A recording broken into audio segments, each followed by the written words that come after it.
ही व्याख्यानमाला आहे अशी या व्याख्यानमालेची ख्याती मी ऐकलेली होती। त्याच्यामुळे या व्याख्यानमालेत येताना मला खूप आनंद वाटतो आहे। पण तारखेची थोडी अडचण झाली। 28-29 मिळाली असती तर मला फार निवांत येता आला असतं। मी आदल्या दिवशी मुक्कामी आलो असतो, दुसऱ्या दिवशी व्याख्यान करून निवांत थांबलो असतो। पण आज मला सलग 10 तास प्रवास करून 550 किलोमीटरचा प्रवास करून यावं लागलं आणि व्याख्यान करून लगेच मला पुन्हा दूरचा प्रवास करावा लागणार आहे। त्याच्यामुळं निवांत येता नाही आलं। पण कागल माझ्यासाठी नवं नाही। कागलचा इतिहास शाहू महाराजांच्यामुळे उज्ज्वल आहे। त्या व्यतिरिक्तही इथं कितीतरी मोठी माणसं होऊन गेली। भैयासाहेब माने बसल्या बसल्या या शाळेत कोण कोण शिकून गेले ते मला सांगत होते। आणि एवढी मोठी माणसं म्हणजे एकेकाळी महात्मा गांधींचे गुरु समजले जाणारे गोखले यांच्यापासून ते आनंद यादव यांच्यापर्यंत किंवा तुमचे मुश्रीफ साहेब यांच्यापर्यंत सगळे लोक या शाळेमध्ये शिकलेले आहेत अशी परंपरा त्यांनी मला सांगितली। बरोबर 40 वर्षापूर्वी मी कागलला आलो होतो। मी तेव्हा MA चा विद्यार्थी होतो आणि महाराष्ट्र राज्य साहित्य संस्कृती मंडळानं नवलेखक शिबिर घेतलं होतं आणि त्या शिबिरासाठी आम्हाला त्यांनी 5 साखर कारखाने दाखवले होते। त्याच्यामध्ये वारणा नगरचा साखर कारखाना होता, त्याच्यामध्ये पंचगंगा सहकारी साखर कारखाना होता आणि पंचगंगा सहकारी साखर कारखान्यावर आमचा शेवटचा कार्यक्रम होता। तो कार्यक्रम संपल्याच्या नंतर तेव्हा त्या कारखान्याचे संचालक असलेले एक म्हणजे रत्नाप्पा तर होतेच होते, पण संचालक असलेले एक दौलतराव निकम ते मला भेटले आणि मी आग्रह केला, कारण मी रत्नाप्पांना म्हणालो होतो की मला कागलला जायचंय। ते म्हटले कशासाठी जायचंय? म्हटलं मला आनंद यादवांचं घर पाहायचंय, आनंद यादवांच्या आईंना भेटायचंय, आनंद यादवांच्या भावांना भेटायचे। तिथले एक भाऊ आज इथं आहेत, रत्नाप्पांना जकाते आणि दौलतराव तर आमचे आप्पासाहेब जकाते आहेत। ते मलाही गडबडीमध्ये त्यांना संपर्क करणं झाला नाही, तर मला त्यांच्या घरी जायचं असं 40 वर्षापूर्वी मी सांगितलं होतं। ही गोष्ट 1985 साली आणि मग मला रत्नाप्पांनी दौलतराव निकमांच्या हवाली करून दिलं होतं आणि दौलतराव स्वतःच्या गाडीमध्ये घेऊन मला इथं आले होते आणि आनंद यादवांच्या घरी घेऊन गेले होते।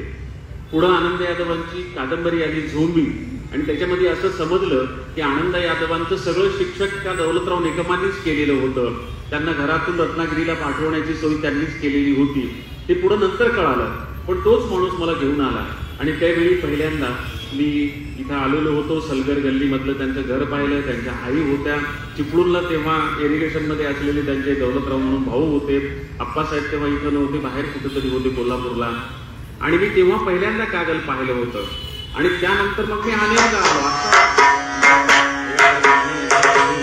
गेलो 3-4 महिन्यापूर्वी, कारण तुमच्या कोल्हापूर जिल्ह्यामधल्या शिक्षक लेखकांचं लेखनाचं वर्कशॉप घेतले होतं, कार्यशाळा घेतली होती आणि त्या कार्यशाळेसाठी मी आलेलो होतो आणि मला वाटतं काहीतरी 2-3 तास मी सलग त्या व्याख्यानमालेच्या कार्यक्रमामध्ये मी बोललेलो होतो। सुंदर कार्यक्रम झालेला होता। मला हे नवीन नाही कागल आणि मला दिलेला आहे तो विषय त्यांनी फायनल केला की ते म्हणाले सर की हा विषयावर बोला तुम्ही, गावाकडं चल माझ्या दोस्ता। हा प्रामुख्यानं गावाचा, शेतीमातीचा आणि शेतकऱ्यांच्या कवितांचा कार्यक्रम आहे, गावाकडं चल माझ्या दोस्ता। आणि हा निवडला ह्याचा मला अशासाठी आनंद वाटला की ही व्याख्यानमाला राजर्षी शाहू महाराज यांच्या स्मृतिप्रित्यर्थ आहे आणि शाहू महाराजांच्या मनात शेती मातीविषयी, शेतकऱ्यांविषयी एक हळवा कोपरा होता।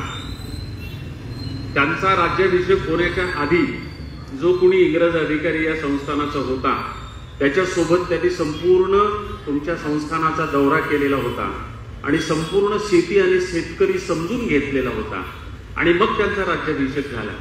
आणि त्याच्यानंतर शाहू महाराजांचा दृष्टिकोनच असा होता, ते कृषीकर्माविषयी खूप सकारात्मक होते। राजानं एक दिवस का होईना कृषीकर्म केले पाहिजे या भूमिकेचे ते होते आणि त्याच्यामुळे शेतीविषयी खूप गोष्टी त्यांनी केल्या। इतकंच नाही तर स्वतःच्या मुलाला म्हणजे राजकुमाराला त्यांनी कृषी शास्त्रज्ञ बनवण्याचा प्रयत्न केला.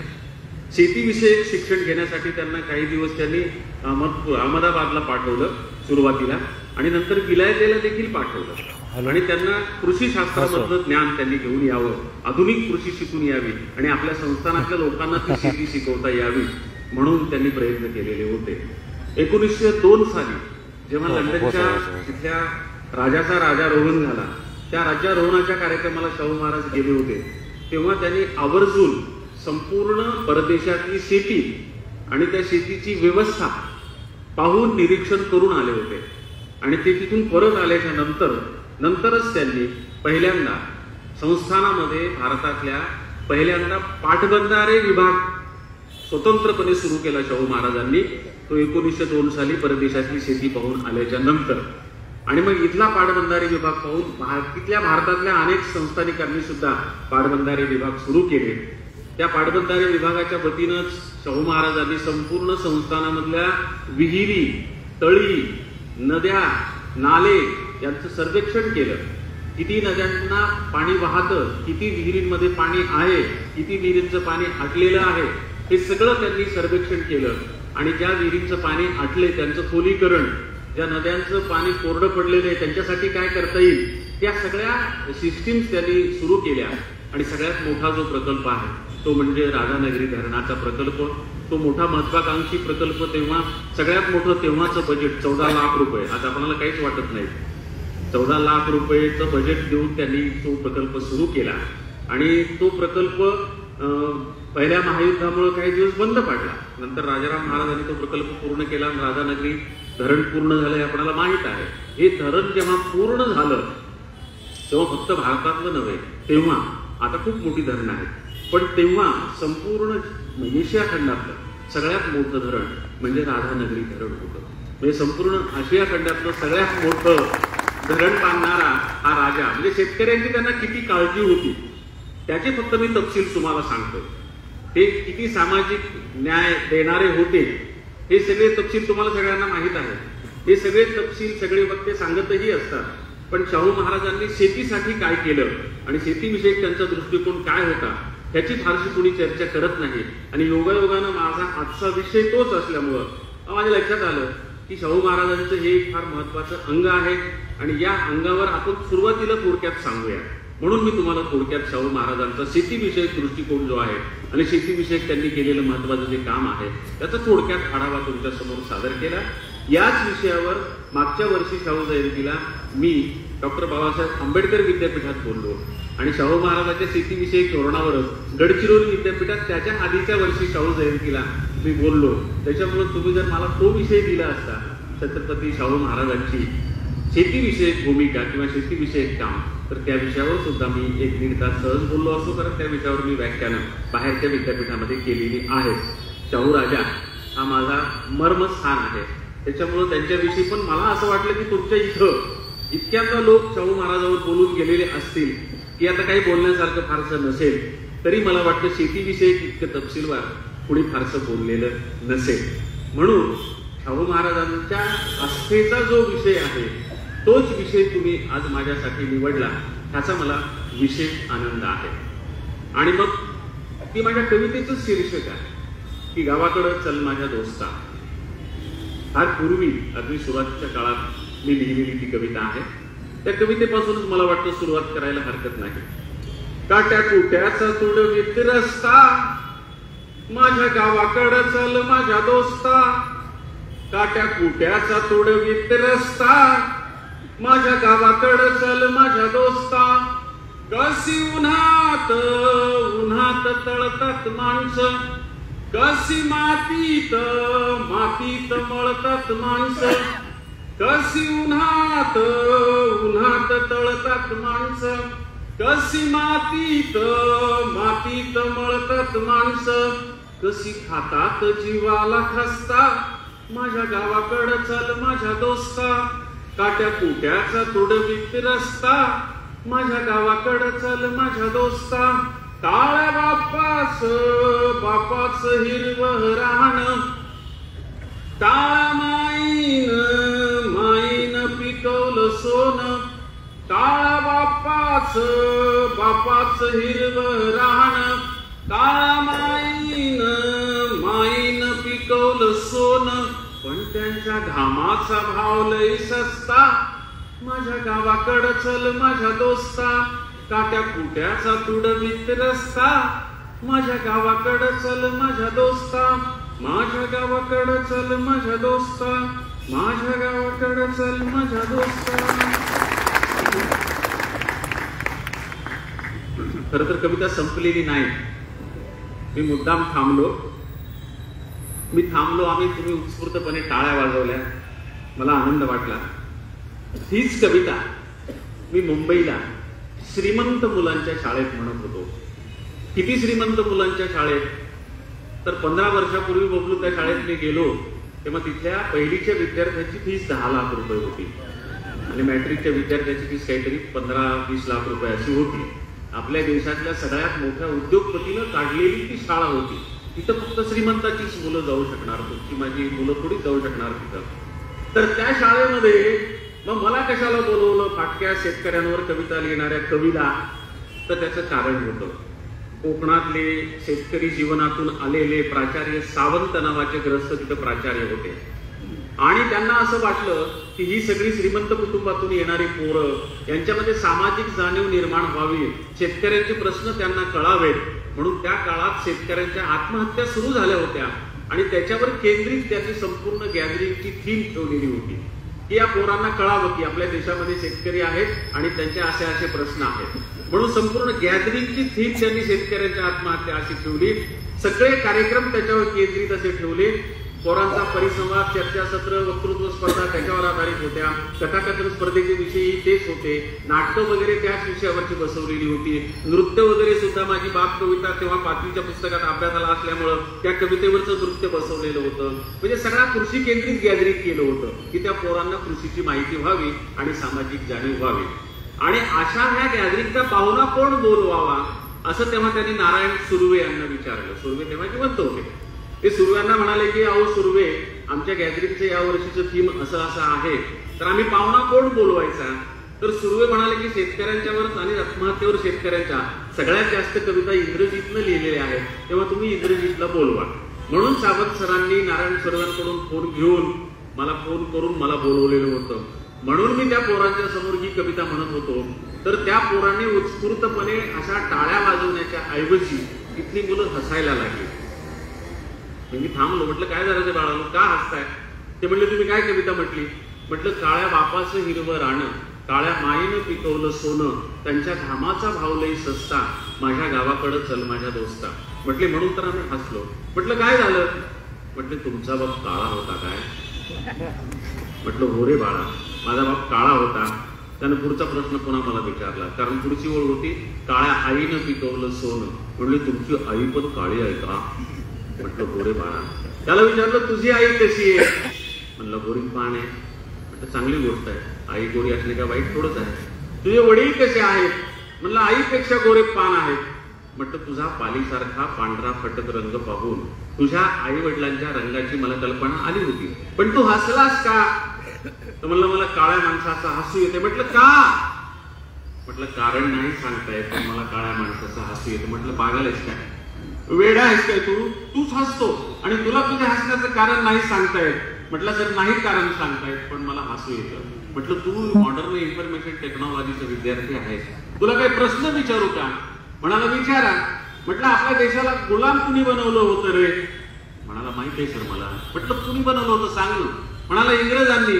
म्हटलं गांधी महात्मांना लोकमान्य टिळकांना जेलात कुणी टाकलं होतं? म्हणाला सर इंग्रजांनीच टाकलं होतं. म्हटलं भगतसिंग, राजगुरू आणि सुखदेवाला फाशी कुणी दिलं होतं? म्हणाला इंग्रजांनीच दिली होती सर. म्हटलं इतिहासामध्ये इंग्रजांना प्रतिशब्द काय आहे? म्हणाला गोरे. म्हटलं तुझा बाप कसा आहे? म्हटलं गोरा. म्हटलं इंग्रज गोरे. म्हणाला हो. म्हटलं तुझा बाप गोरा. म्हणाला हो. म्हटलं इंग्रज देशाचे कोण होते? म्हणाला शत्रू. म्हटलं तुझा बाप कोण आहे? तुझा बाप या देशाचा कोण आहे? इथं मंत्रालयात, सचिवालयात, ऑफिसमध्ये, एसी मध्ये बसून देशाचा भ्रष्टाचार करून 15 लाख रुपये फीस भरून तुला या शाळेत घालणारा तुझा बाप या देशाचा कोण आहे? तर्कानं मान्य करावं लागलं शत्रू. म्हटलं पुढचा प्रश्न. म्हणाला काय? म्हणलं शत्रूला हसाव की मित्राला हसावं? म्हणला प्रश्नच नाही सर, शत्रूलाच हसावं. म्हटलं मग तुझ्या बापालाच हास तुझ्या बापाला. मग तो नाराज झाला. म्हटलं का रे बाळा नाराज दिसतो? म्हणाला तुम्ही माझ्या वडिलांचा अपमान करायले. म्हटलं तू आधी माझ्या काळ्या शेतकरी बापाला हसलास, तेव्हा माझ्या बापाचा अपमान झाला हे तुझ्या लक्षात नाही आलं काय? तुला कुणी सांगितलं म्हणलं गोऱ्या रंगाचं महत्व? आमच्या कागलकडं परभणीकडं एखाद्या खेडे भागामध्ये ये आणि गोऱ्या माणसाला काय म्हणतात ऐक. म्हणला काय म्हणतात? म्हटलं चावडीवर 4 माणसं बसलेली असली आणि शहरातून एखादा गोरापान माणूस येऊ लागला की चावडीवरची माणसं एकमेकाच्या कानात पुसतात, काय पोरू दिसायले एखाद्या बाळातीन बाई सारखं. तो म्हणला असं का म्हणतात? म्हटलं त्याला कारण आहे. म्हणाला कसं काय? म्हटलं आमच्याकडे फक्त बाळातीन बाया गोऱ्या असतात. म्हणाला कसं काय? म्हटलं मी स्वतः पाहिले. माझी आई जेव्हा माझ्या सगळ्यात लहान भावंडाला जन्म द्यायला बाळंतिणीच्या खोलीमध्ये गेली तेव्हा आतमध्ये जाताना माझी आई काळी होती. आई बाळंत झाली. आईला बाहेर येता आलं नाही 8-15 दिवस. आम्हाला कोणी 8-15 दिवस मध्ये जाऊ दिले नाही आईच्या खोलीमध्ये. 15-20 दिवसांनी आई हातामध्ये बाळ घेऊन बाहेर आली तेव्हा आई गोरी पान, तिच्या हातातलं बाळ गोरी पान. आईनं आमच्या बरोबर शेतात राबायला सुरुवात केली. आई काळी झाली 8 दिवसात आणि तिच्या हातातलं बाळही काळं झालं. तो म्हणला असं कसं काय झालं? म्हटलं मॉडर्न इन्फॉर्मेशन टेक्नॉलॉजीचा तू विद्यार्थी आहेस. माणूस गोरा का होतो काळा का होतो ते तुला कळायला पाहिजे. मी तुला जेव्हा सुरुवातीला म्हटलं ना की तुझा पालीसारखा पांढरा पटक रंग पाहून तुझ्या आईवडिलांच्या रंगाची कल्पना आली तेव्हाच तुला कळायला पाहिजे होतं. म्हटलं कसं काय? म्हटलं पाल कुठं असते? म्हणला घरात असते. म्हटलं घरात कुठं असते? म्हणला भिंतीवर किंवा छतावर असते. म्हटलं तिला ऊन लागतं काय? म्हणाला नाही. म्हटलं पाऊस लागतो काय? म्हणाला नाही. म्हटलं मातीचा स्पर्श होतो काय? म्हणाला नाही. म्हटलं काटा मोडतो काय? म्हणाला नाही. म्हटलं ऊन वारा माती पाऊस ही काय आहे? म्हणाला पंचतत्व आहे. म्हटलं पंचतत्व म्हणजे काय? म्हणाला ईश्वराची रूप. म्हटलं ह्या ईश्वराच्या रूपापासून दूर गेला की माणूस गोरा होतो आणि ईश्वराच्या रूपाजवळ उन्हात आला मातीत आला की माणूस काळा होतो. त्याला म्हटलं तुला आणखी काही प्रश्न विचारू काय? तो म्हणला सर तुमच्या प्रश्नांची आता भीती वाटायली. म्हटलं नाही रे बाळा सोपे प्रश्न आहेत. म्हणाला काय? म्हटलं तुला आपल्या काही देवांची नावं माहीत आहेत काय? म्हणाला हो. म्हटलं सांग बरं. म्हणाला राम आहे. म्हटलं बरोबर आहे. म्हणाला कृष्ण आहे. म्हटलं करेक्ट आहे. म्हणाला विठ्ठल आहे. म्हटलं हे तर परफेक्ट आहे.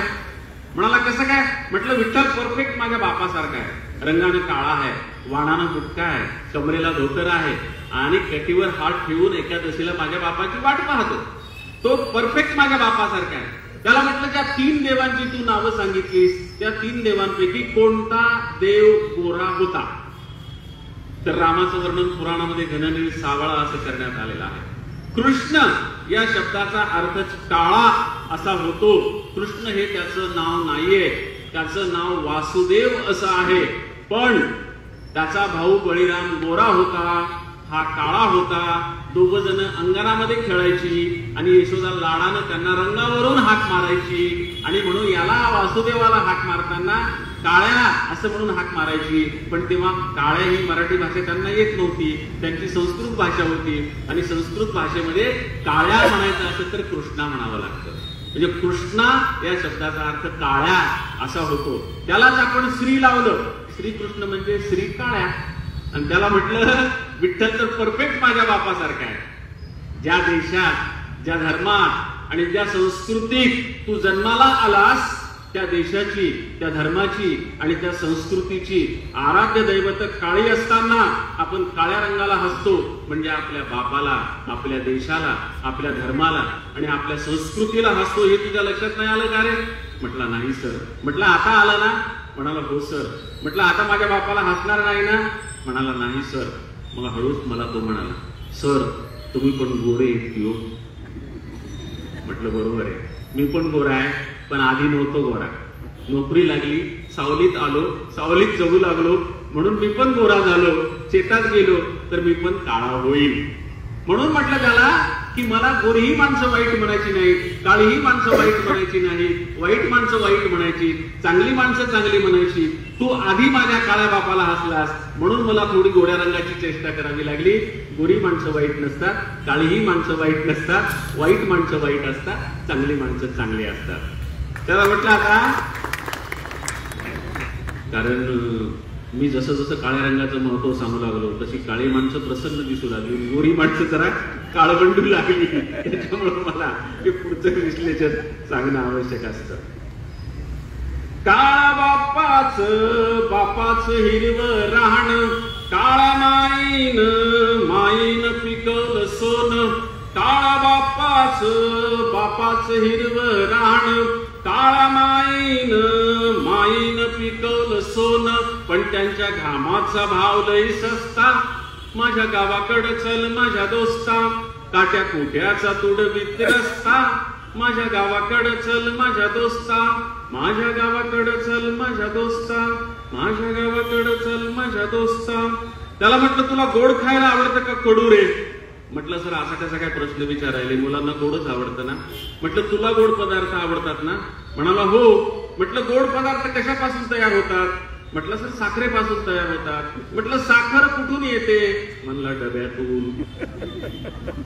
कारण पु ल देशपांडे यांनी विद्याच्या साहित्य संमेलनाच्या उद्घाटनाच्या वेळी त्यांच्या मुंबईतल्या शेजाऱ्याचा अनुभव सांगितला होता की पुलंनी त्याला एकदा विचारलं की बाळा रे, दूध कोण देतं? तर त्यानं कधी गाई म्हशी शेळ्या पाहिलेल्याच नव्हत्या.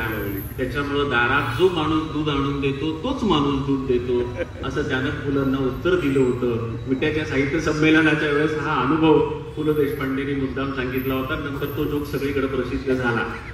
तसं त्याला विचारलं साखर कुठून येते? म्हणलं डब्यातून. म्हटलं डब्यातून येत नाही, त्याच्या आधी दुकानात असते. म्हटलं माहित आहे मला. म्हटलं दुकानातूनही येत नाही, त्याच्या आधी साखर कारखान्यात तयार होते कागलच्या. म्हणाला तेही मला माहित आहे. म्हटलं साखर कारखान्याच्या आधी ही साखर कुठं असते? म्हणला कशी असेल, तिथंच तर तयार होते. म्हटलं नाही, साखर कारखान्याच्या आधी ही साखर माझ्या बापाच्या शेतात ऊस नावाच्या वनस्पतीच्या रूपात उभी असते. तिला तलवारीसारखी दोन्हीकडून दोन पानं असतात. तारं धरायला, भिजवायला, पाणी द्यायला माझा बाप जेव्हा आत जातो तेव्हा तलवारीसारख्या त्या पानांनी माझ्या बापाचं अंग कापतं, रक्त निघतं, जखमा होतात, कू होतो. माझा काळा बाप तिकडं शेतामध्ये अंगावर जखमा बाळगतो, तेव्हा तुझ्या शहरातल्या गोड्या बापाला साखर खायला मिळते. इथं डब्यात तुला साखर लागते गोड, तिथं शेतात माझ्या बापाच्या हाताला फोड. इथं डब्यात तुला साखर लागते गोड, तिथं शेतात माझ्या बापाच्या हाताला फोड. पण भाव ठरतो त्याला न पुसता, माझ्या गावाकडं चल माझ्या दोस्ता. काट्या कुट्याचा तुडवीत रस्ता, माझ्या गावाकडं चल माझ्या दोस्ता. जेव्हा दुष्काळ घिरट्या घाली, तेव्हा गावाला कुणी नवाली.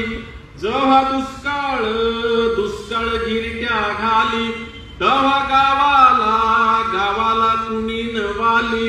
कसे सुगीत घालतात गस्ता, माझ्या गावाकडं चल माझ्या दोस्ता. काट्या कुट्याचा तुडवीत रस्ता, माझ्या गावाकडं चल माझ्या दोस्ता. या भूमीचा मूळ अधिकारी बाप झालाय आज भिकारी.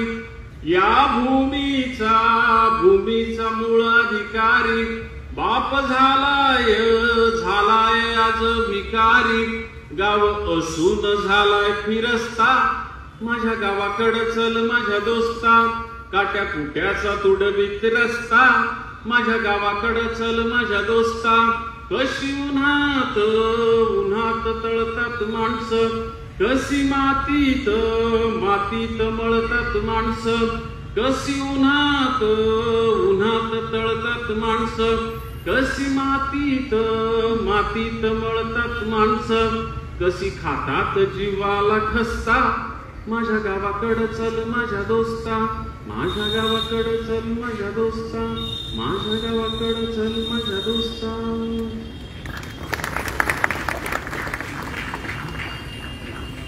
आता संपली कविता. मुद्दाम ही कविता त्या काळात शहरी मुलांना खेड्याची जाणीव व्हावी म्हणून मी लिहिली होती.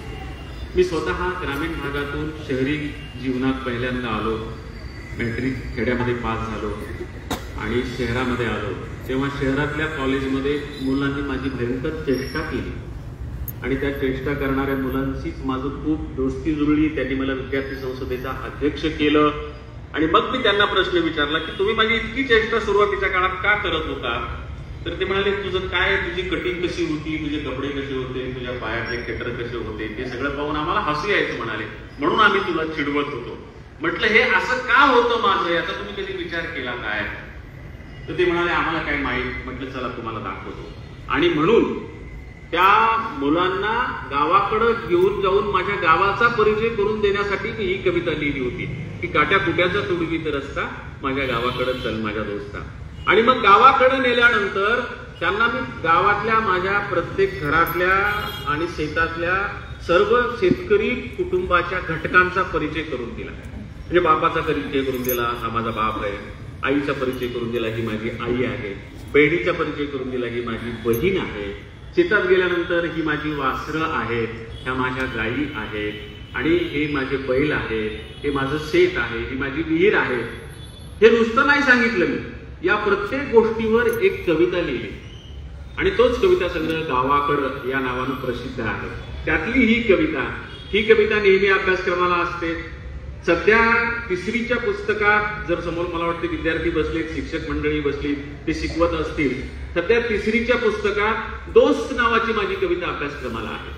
शेतकऱ्यांच्या मुलांचे दोस्त कोण असतात? तर गाईचं वासरू, म्हशीचं रेडकू आणि कुत्रीचं पिल्लू, मांजराचं पिल्लू.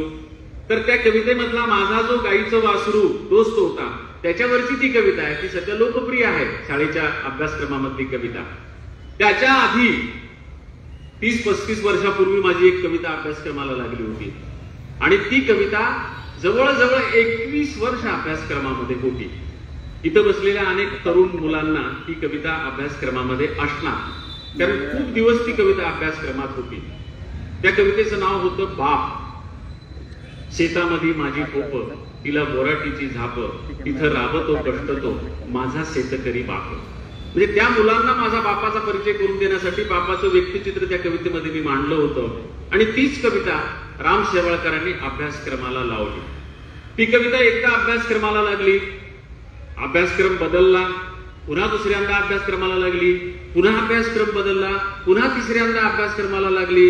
म्हणजे ती कविता अभ्यासक्रमातून बाद होईच ना. 3 वेळा अभ्यासक्रम बदलला तरी आणि सतत ती कविता अभ्यासाला लागू लागली. मला राम शेवाळकरांनी सांगितलं की तुला माहित आहे का की तुझी कविता पुन्हा पुन्हा अभ्यासाला का लागते? कारण असं कधी होत नाही. पाठ्यपुस्तक मंडळाच्या इतिहासामध्ये असं कधी झालं नाही की एकच कविता पुन्हा पुन्हा एकाच वर्गात 3 वेळा अभ्यासक्रमाला लागली. म्हटलं काय झालं? तर ते म्हणाले महाराष्ट्रातल्या खेड्यापाड्यातल्या सगळ्या शिक्षकांची आम्हाला पत्र येतात. जेव्हा त्यांना अंदाज कळतो की आता अभ्यासक्रम बदलणार आहे तर सगळे शिक्षक आम्हाला पत्र लिहितात की कृपा करून सगळा अभ्यासक्रम बदलला तरी चालेल, इंद्रजित भालेरावांची बाप कविता बदलू नका. आणि म्हणून म्हणाले ती कविता पुन्हा पुन्हा अभ्यासक्रमाला ठेवल्या जाते. जेव्हा पहिल्यांदा अभ्यासक्रम बदलला आणि रिपीट ती कविता अभ्यासक्रमाला लागली तेव्हा शाळेमध्ये ते पुस्तक नव्यानं आल्यावर एका गुरुजीनं उघडून पाहिलं तर त्यांना असं वाटलं की अरे ही तर मागच्या अभ्यासक्रमातली कविता पुन्हा नव्या अभ्यासक्रमात आली. अभ्यास मंडळाची चूक झाली कडे काहीतरी, ही चुकून रिपीट झाली कविता. म्हणून मग ते दुसऱ्या गुरुजींना म्हणाले अहो गुरुजी इकडे यावं, ही केवढी मोठी चूक झाली म्हणाले पुस्तकामध्ये. म्हणजे काय झालं? म्हणजे अहो जुनीच कविता जशाला तशी पुन्हा नव्या अभ्यासक्रमात छापली म्हणाले. म्हणाले कोणाची कविता आहे? म्हणाले इंद्रजित भालेरावांची कविता. कोणती कविता? ते म्हणाले बाप कविता. ते म्हणाले मग ती कशी काय बदलेल? बदलणार नाही ती कविता. म्हणले कसं काय? म्हणले बाप कधी बदलतो काय? बाप कधी बदलतो काय? म्हणून ती कविता बदलली नसेल म्हणाले.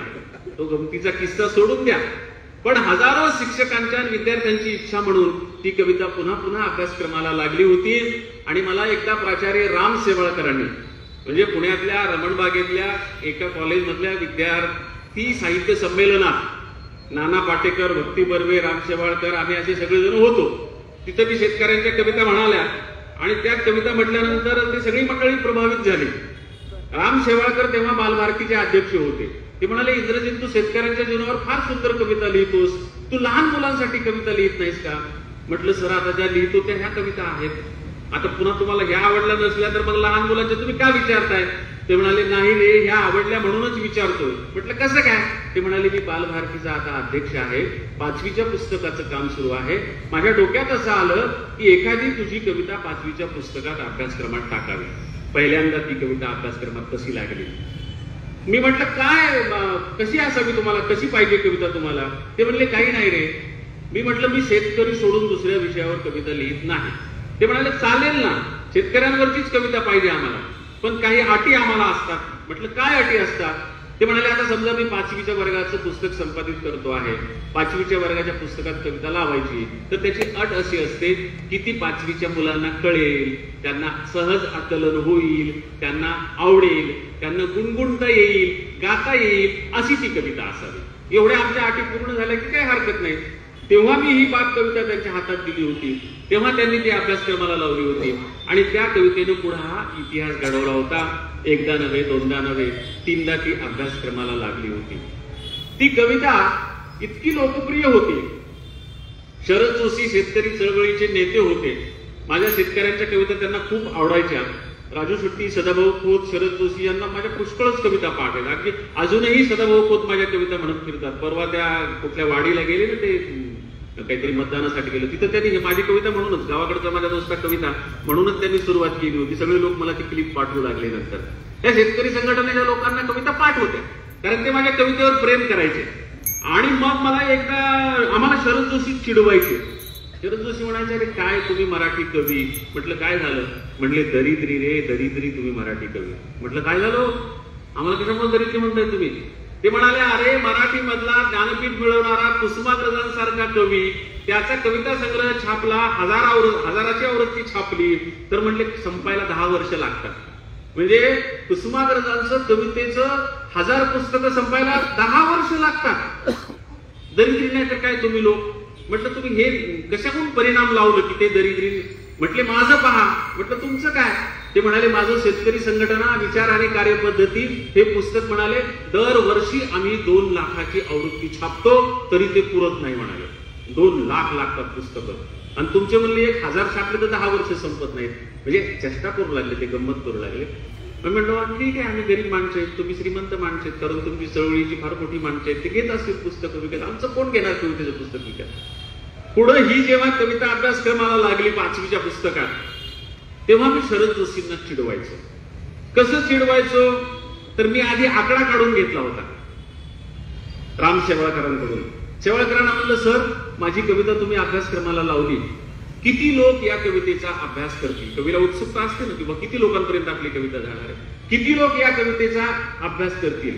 ते म्हणले, अरे तू आता काही चिंताच करू नकोस, तुझी कविता महाराष्ट्राच्या 5वीला पुजलेली आहे. म्हणजे आता 5वीला पुजणे हा मराठीचा वाक्प्रचार आहे की जी गोष्ट ओलांडून पुढे जाता येत नाही. ते म्हणजे इथून पुढं 5-25 पिढ्या तुझी कविता शिकल्याशिवाय पुढे जाणार नाही, त्याची तू चिंता करू नको. म्हटलं, सर मला आकडा सांगा ना. ते म्हणाले, अरे काय असतं इंद्रजीत, दरवर्षी बालभारती 5वीच्या पुस्तकाची 25 लाखाची एडिशन छापते, 25 लाखाची, आणि 10 लाख मुलं जुनी पुस्तकं विकत घेतात. म्हणजे दरवर्षी 35 लाख मुलं 5वीच्या वर्गात असतात. म्हणजे दरवर्षी तेवढी मुलं तर हमखास तुझी कविता शिकणार आहेत. आता तुम्ही हिशोब करा, 21 वर्ष ती कविता अभ्यासाला होती. 35 लाख गुणिले 21, मला वाटतं 7 कोटीच्या पुढे जातो ना आकडा. 7 कोटीच्या पुढे जातो तो आकडा काहीतरी. हा, असं ते काहीतरी जातं. मग मी ते हिशोब शिकून घेतला त्यांच्याकडून, आणि पुन्हा शरद जोशी भेटल्यावर मी शरद जोशींना चिडवायचो. म्हणजे तुमची पुस्तकं किती लोक वाचतात? ते म्हणले, लाखो लोक वाचतात. म्हणलं, माझी कविता कोट्यावधी लोक वाचतात.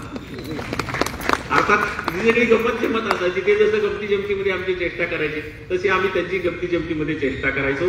पण ही कविता 7.5 कोटी पोरांना मुखपाठ होती. म्हणजे असा महाराष्ट्रात त्या काळात एकही मुलगा नव्हता की ज्याच्या वर्गाला ही कविता अभ्यासक्रमाला होती त्याला ती पाठ नव्हती. दुसरी कुठली कविता पाठ म्हणून ही कविता हमखास पाठ असायची. आणि एक तुम्हाला मुद्दाम गमतीचा किस्सा सांगतो की ही कविता किती लोकप्रिय होती. ही कविता फक्त ज्या मुलाच्या अभ्यासक्रमात आहे तो मुलगाच पाठ करत नसे, त्याचा लहान भाऊ, त्याचा मोठा भाऊ, त्याची माय, त्याचा बाप हे सुद्धा ती कविता पाठ करत असत. त्याचं उदाहरण सांगतो मी एक तुम्हाला. आमच्या बीड जिल्ह्यामध्ये अंबाजोगाई नावाचं गाव आहे. तुम्हाला सगळ्यांना माहित आहे, मुकुंदराजांचं आद्य मराठी कवितांचं गाव. आणि अंबाजोगाई म्हणजे अंबादेवीचं ते गाव, त्यामुळे अनेकांचं कुलदैवत आहे ते, त्यामुळे बऱ्याच लोकांना महाराष्ट्रात ते माहित आहे. त्या अंबाजोगाईच्या तालुक्यामध्ये घाट नांदूर नावाचं एक गाव आहे. नांदूर नाव आहे त्याचं खरं तर, पण घाटात आहे, डोंगरात आहे, म्हणून त्याला घाट नांदूर म्हणतात. त्या घाट नांदूर मध्ये सोमेश्वर विद्यालय नावाची शाळा आहे. त्या शाळेचे मुख्याध्यापक आहेत दीना फड नावाचे आमचे कवी मित्र.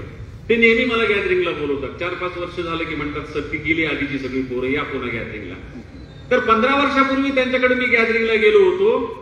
कार्यक्रम संपला, संध्याकाळची वेळ होती. ते म्हणाले सर आमच्या इथे चांगलं हॉटेल नाही घाट नांदूरला, इथून जवळच अंबाजोगाई 20 किलोमीटरवर आहे, अंबाजोगाईला नेऊन तुम्हाला चांगल्या हॉटेलमध्ये जेव घालतो, तुम्ही जेवा आणि नंतर जा म्हणाले गावाकडे परभणीला.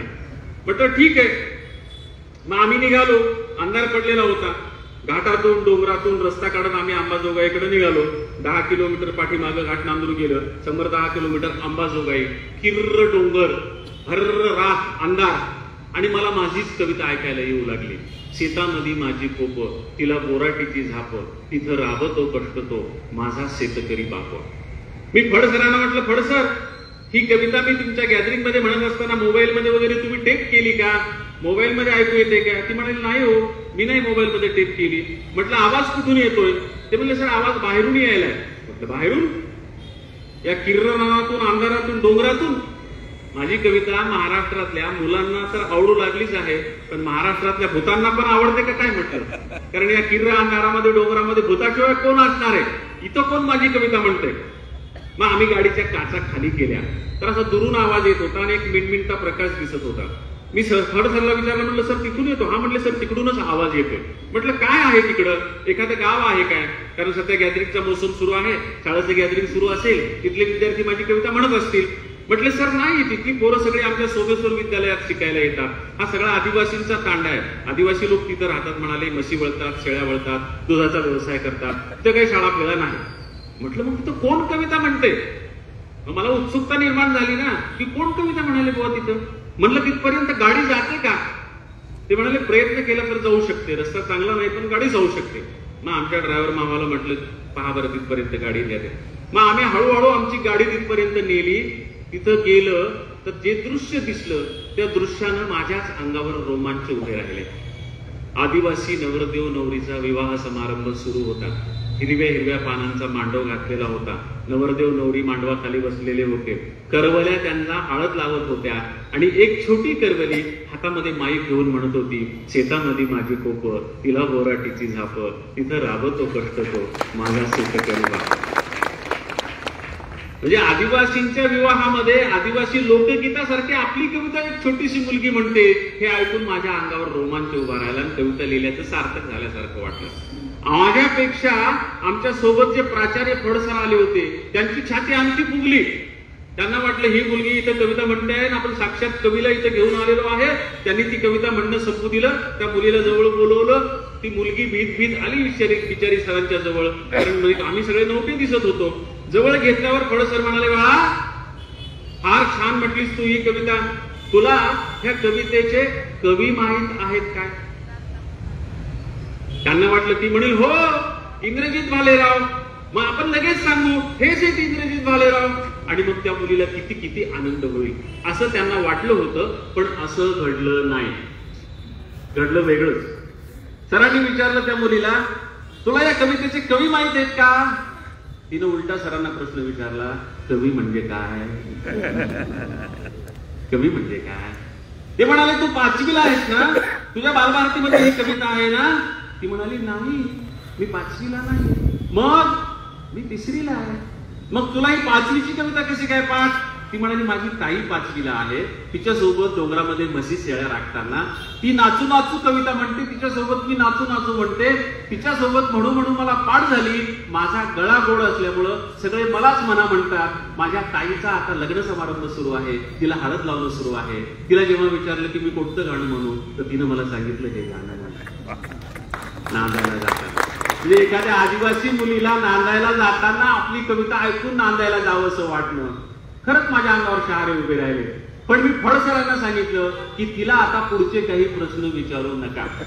फडसर बिचारे परेशान झाले होते की आपण काय प्लॅनिंग केलं होतं आणि इथं काय झालं. परेशान झाले, अस्वस्थ. त्याला मला अस्वस्थ होऊ नका.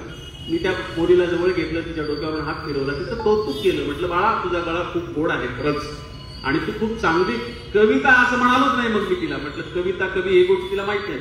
तू फार चांगलं गाणं म्हटलंस आणि मला ते फार आवडलं, म्हणून मी माझ्या खिशातून 1000 रुपयाची नोट काढली आणि तिच्या हातामध्ये दिली. तेव्हा हजाराच्या नोटी होत्या, आता नाहीये. तर ती 1000ची नोट तिच्या हातात दिली आणि आम्ही फडसरांना म्हटलं बसा गाडीत, चला आपण निघून जाऊ पुढं. मग आम्ही पुढं निघून गेलो तर फडसर अस्वस्थ. ते म्हणाले येडी पोट्टी, एवढा मोठा कवी घेऊन गेलो तिच्याकडं आणि तिला कवी म्हणजे काय माहित नाही. ते अस्वस्थ झाले. त्यांना म्हटलं सर अस्वस्थ होऊ नका, मी तुम्हाला एक माझ्या गाडीमधली सीडी ऐकवतो. तेव्हा सीडी नव्हत्या, कॅसेट होत्या. एक कॅसेट मी ऐकवली. काय कॅसेट होती बघलो. अमिताभ बच्चन यांनी त्यांचे वडील हरिवंशराय बच्चन यांच्या कवितांचं अभिवाचन केलेली एक कॅसेट फार पॉप्युलर आहे. अमिताभ बच्चनच्या खर्जातल्या आवाजामध्ये हरिवंशराय बच्चनच्या कविता ऐकण्याची मजा वेगळीच आहे.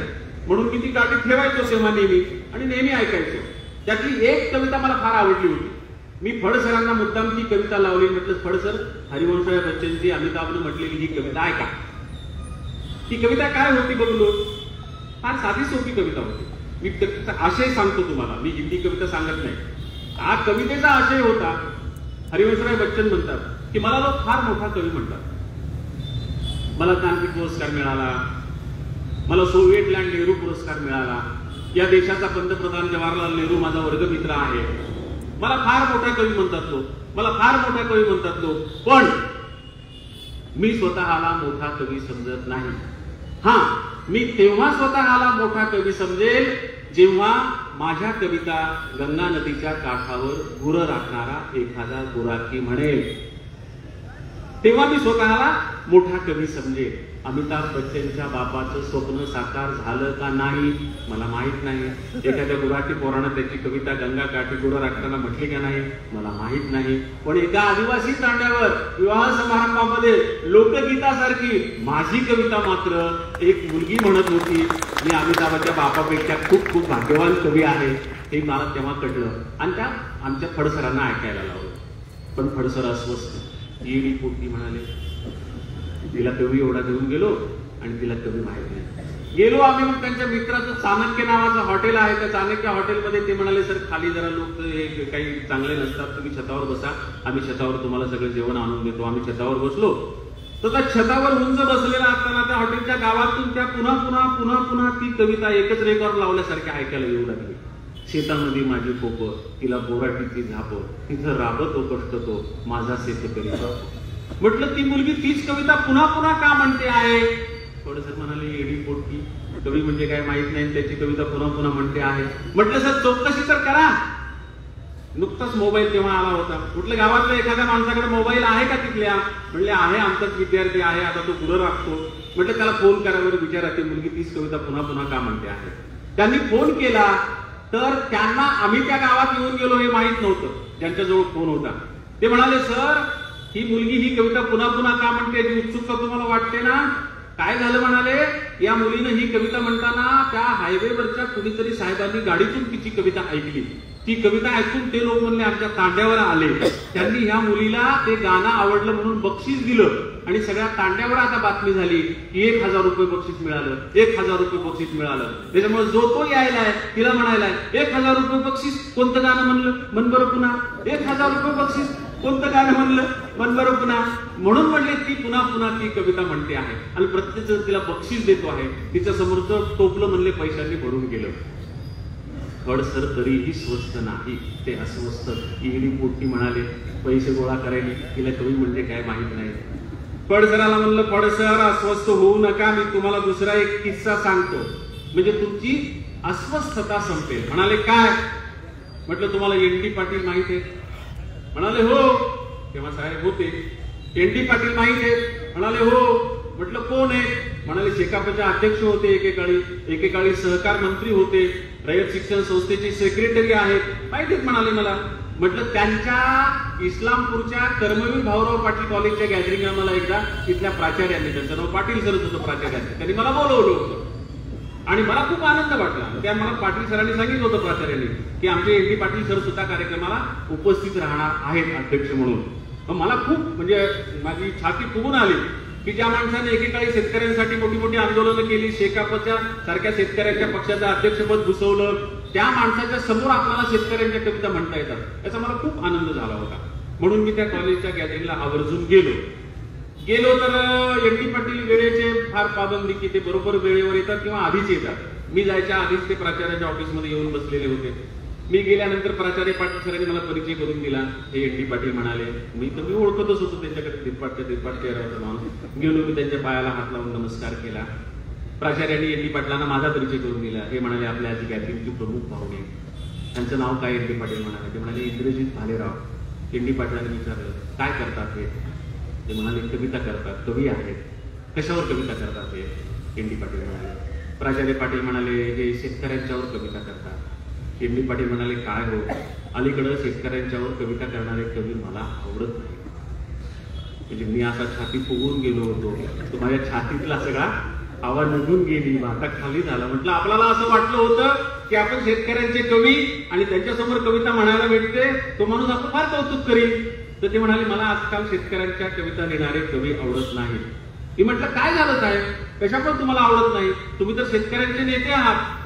ते म्हणाले काय हो, अलीकडे शेतकऱ्यांवर कविता लिहिणारे लोक काय करतायत? एकतर शेतकऱ्याला शृंगाराचा विषय करतात, नाही तर शेतकऱ्याला विनोदाचा विषय करतात. महात्मा फुलेंनी 250 वर्षापूर्वी ज्या भाषेत आणि ज्या सूत्रात शेतकरी सांगितला तो कुणीतरी आजचा शेतकरी कवी सांगतोय का? म्हणाले म्हणून मला हे कवी आवडत नाही म्हणाले. अलीकडच्या काळामध्ये एक कविता मला आवडू लागली म्हणाले. म्हटलं कुठली कविता? मला ती पण उत्सुकता निर्माण झाली की यांना एकच कविता आवडते, फक्त कुठली कविता आवडते? तर त्यांनी मला कविता म्हणून दाखवली. शिक बाबा शिक, लढायला शिक, कुंब्याच्या पोरा आता लढायला शिक, मरू नको बाबा आता मारायला शिक, घेतलेली कर्ज बुडवायला शिक, निवडून दिलं त्याला पाडायला शिक, शिक बाबा शिक, लढायला शिक, कुंब्याच्या पोरा आता लढायला शिक. प्राचार्यांनी त्यांना सगळी कविता म्हणून दिली आणि प्राचार्य म्हणाले ही कविता ह्यांनीच लिहिलेली आहे. ही कविता त्यांनीच लिहिलेली आहे म्हणाले. मग एन डी पाटील उचलून उभे राहिले, म्हणले अरे अरे अरे तुम्ही आहेत का इंद्रजित भालेराव? तुम्हीच ही कविता लिहिलेली आहे का? अरे मला ही कविता सगळी पाठ आहे म्हणाले.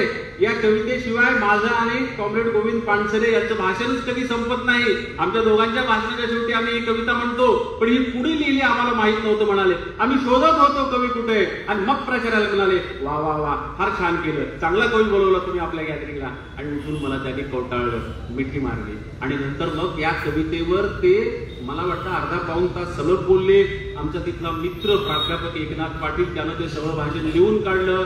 लोकसत्तेनं ते सगळं भाषण एकदा पानभर छापलं सुद्धा होतं. म्हणजे असा योग. ही कहाणी मी कुणाला सांगितली? ही तुम्हाला नाही सांगितली मी, आता ही त्या फडसरांना सांगितली होती तिथं. आणि या फडसरांना कशासाठी सांगितली होती?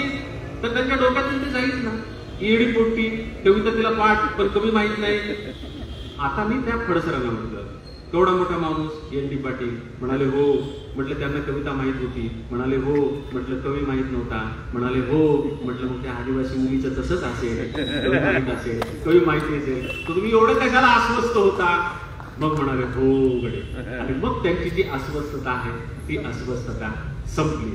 तर ती जी कविता आहे लोकप्रिय असलेली 5वीच्या पुस्तकातली, तुम्ही जे म्हणालात ना भैयासाहेब की लोकसत्ता महाराष्ट्र टाइम्स मध्ये तुमचे एक सदर सुरू होतं, त्या सदरामध्ये हे सगळे किस्से मी सांगितले होते. सगुण निर्गुण सदरामध्ये या कवितेचे सगळे किस्से मी महाराष्ट्र टाइम्सला पण लिहिलेले होते. त्यामुळे कधी कुठं तुम्ही वाचला जर तुम्हाला आठवत असेल तर त्या सदरामध्ये मी हे सगळे किस्से लिहिलेले होते. 20 लेख सलग लिहिलेले होते या एका कवितेच्या भोवतीच्या किस्स्यांचे, बाप नावाच्या कविते भोवतीच्या किस्स्याचे. तर ती कविता मला वाटतं म्हणायला हरकत नाही. नमनाला घडावर लोणी म्हणतो तसं या कवितेविषयीचं प्रास्ताविक खूप मोठं झालं. पण ती कविता साधी सोपी 5वीच्या मुलांच्या आकलन कक्षेत बसेल, त्यांना शेतकऱ्यांचं जीवन कळेल अशा प्रकारची ती कविता होती. ती कविता मी मुद्दाम म्हणतो. शेतामध्ये माझी खोप तिला बोराटीची झाप, तिथं राबतो कष्ट तो माझा शेतकरी बाप. शेतामधी माझी खोप तिला बोराटीची झाप, तिथं राबतो कष्ट तो माझा शेतकरी बाप. लेतो अंगावर चिंधा खातो मिरची भाकर, काढी ऊसाची पाचट जगा मिळाया साखर. लेतो अंगावर चिंधा खातो मिरची भाकर, काढी ऊसाची पाचट जगा मिळाया साखर. काटा त्याच्याच कापाई त्यानं काय केलं पाप, काटा त्याच्याच कापाई त्यानं काय केलं पाप. शेतामधी माझी खोप तिला बोराटीची झाप, तिथं राबतो कष्ट तो माझा शेतकरी बाप. माझा बाप शेतकरी उभ्या जगाचा पोशिंदा, माझा बाप शेतकरी उभ्या जगाचा पोशिंदा. त्याच्या भाळी लिहिलेला रात दिस काम धंदा, कष्ट सारे त्याच्या हाती दुसऱ्याच्या हाती माप, कष्ट सारे त्याच्या हाती दुसऱ्याच्या हाती माप. शेतामधी माझी खोप तिला बोराटीची झाप, तिथं राबतो कष्ट तो माझा शेतकरी बाप. बाप फोडीतो लाकड माय पेटविते चुल्हा, बाप फोडीतो लाकड माय पेटविते चुल्हा. घामा मागल्या पिठाची काय चव सांगू तुला, आम्ही कष्टाचंच खातो जग करी हापाहाप, आम्ही कष्टाचंच खातो जग करी हापाहाप. शेतामधी माझी खोप तिला बोराटीची झाप, तिथं राबतो कष्ट तो माझा शेतकरी बाप. माझा शेतकरी बाप, माझा शेतकरी बाप, माझा शेतकरी बाप. शेतकरी संघटनेच्या कार्यकर्त्यांना नेत्यांना जशा ह्या कविता पाठ होत्या तशा नंतर अनेकांना त्या पाठ होत्या. मला वाटतं मागच्याच आर्थिक बजेटच्या वेळी नागपूरला मुख्यमंत्र्यांनी शेतकऱ्यांसाठी 14,000 कोटींचं विशेष पॅकेज जाहीर केलं होतं आणि ते पॅकेज जाहीर करण्यापूर्वी मुख्यमंत्र्यांनी ही कविता म्हटली होती. शेतामध्ये माझी कोपतीला बोराटीची झाप, तिथं राबतो कष्ट तो माझा शेतकरी बाप. ह्या आमच्या शेतकरी बापासाठी हे 14,000 कोटीचं पॅकेज आम्ही जाहीर करतो असं त्यांनी जाहीर केलं होतं. त्या वर्षी मी त्या जामखेडला एका गॅदरिंग मध्ये होतो, तिथं मला लोक क्लिप पाठवू लागले की मुख्यमंत्री तुमची कविता म्हणतायत मुख्य. पण मला त्याचं फार कौतुक नाही, मला त्या आदिवासी मुलीचं जास्त कौतुक होतं म्हणून मी ते हे जास्त सविस्तर त्या मुलीचं सांगितलं. पण तिथून इथपर्यंत म्हणजे मग राज्याच्या मुख्यमंत्र्यापासून राज्याच्या शेवटच्या सामान्य माणसांपर्यंत ती कविता लोकांपर्यंत पोहोचलेली होती. आता ही जी कविता आहे जी एम डी पाटलांनी माझी मलाच म्हणून दाखवली, मला फार आवडते असं ते म्हणाले, ती कविता मुद्दाम तुम्हाला म्हणून दाखवतो की शिक बाबा शिक, लढायला शिक, कुंब्याच्या पोरा आता लढायला शिक. शेतकऱ्यांनी आत्महत्या सुरू केल्या आणि त्याची सुरुवात विदर्भातूनच मराठवाड्यातून झाली आमच्या. त्याच्यामुळं तुमच्याकडं शाहू महाराजांच्यामुळं इतकी सुंदर पार्श्वभूमी तयार होती, महाराजांनी इतकं सुंदर नांगरून वक्रून मशागत करून ठेवलेली होती की तुमच्याकडं ती वेळ शेतकऱ्यांवर आली नाही. पण आमच्याकडं आधीच्या राजांनीही आणि नंतरच्या राजकारण्यांनीही तीच वेळ कायम येईल अशी सगळी व्यवस्था करून ठेवल्यामुळं शेतकरी लोक आत्महत्या करू लागले. आणि मग शेतकरी संघटना सुरू झाली. मला वाटतं 80 साली शेतकरी संघटनेला सुरुवात झाली आणि 90 सालापासून शेतकऱ्यांच्या आत्महत्या व्हायला सुरुवात झाली. खास महिलांसाठी मी कविता म्हणणार आहे. खास महिलांच्या कविता एक दोघी जणी फक्त दिसल्या उठून जाताना, काही कामासाठी जात असतील, पण खास महिलांच्या कविता पाठीमागे ठेवलेल्या आहेत. ही शेतकऱ्यांच्या कविता संपल्या की मी म्हणणार आहे. तर मला शरद जोशी असं म्हणाले, काही नाही एक दोघीच फक्त उठल्या, तुम्ही जास्त काळजी करू नका. उलट आलेले खूप लोक आहेत, सगळं भरले आता पाठीमागे. तर शरद जोशी असं म्हणाले की इंग्रजीत आपण शेतकऱ्यांच्या भल्यासाठी चळवळ सुरू केली, चांगली जोमात चळवळ आली आणि अचानक हे काय संकट आलं शेतकऱ्यांवर, सगळे शेतकरी पटापट आत्महत्या करतायत. आम्हाला शेतकऱ्यांना बळ मिळेल असे काहीतरी शब्द तुम्ही द्या. म्हणून मी तेव्हा एक प्रार्थना लिहून दिली होती आणि विदर्भामध्ये पारावर जमून संध्याकाळच्या वेळी सगळे शेतकरी ती सामूहिक प्रार्थना म्हणायचे. पण वर्षभरानंतर शरद जोशी म्हणाले की इंद्रजीत त्या कवितेचाही फारसा इफेक्ट जाणवत नाहीये, काहीतरी असे सशक्त शब्द द्या की त्याचा परिणाम शेतकऱ्यांवर होईल आणि शेतकरी आत्महत्या करणार नाही. म्हणून त्याच्यासाठी म्हणून मी ही कविता शिक बाबा शिक, लढायला शिक, कुंड्याच्या पोरा आता लढायला शिक, ही कविता त्याच्यासाठी लिहिलेली होती.